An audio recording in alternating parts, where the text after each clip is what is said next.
Alright, in this video, we want to show you how to find trending stocks quickly and easily without a scan.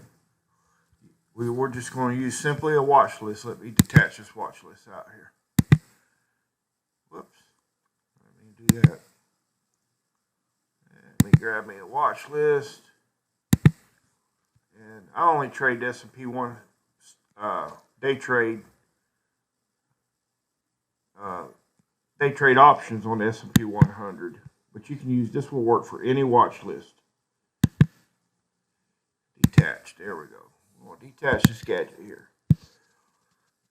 Now, if you'll notice, it pulls up the S&P 100. What you want to do is you want to come over here to the little gear icon, and you want to add percent change. And I don't care about the bid and ask. I do like the last and net change. So we're just going to leave it with that. Did that work? Nope. I messed up something here. Hold on a minute. Get rid of the bid and ask.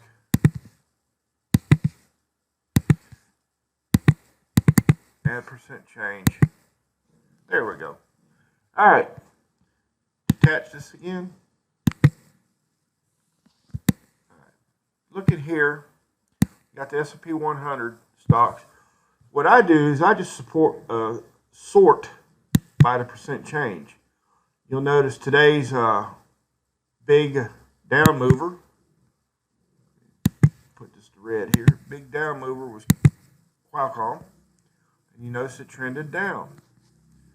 Today's big up mover, which I traded, was Disney, and you notice it was a trend up. That's the simple, easy way to find trending stocks. Is just simply get you a watch list, any watch list that you want to use, add percent change, and look for the big movers. UPS was a trending stock, 2% up. And we're going to go to, and what is this? Capital One trended down in the morning. So that is the way to quickly and easily find trending stocks for day trading without having to use a scan. I hope that helps.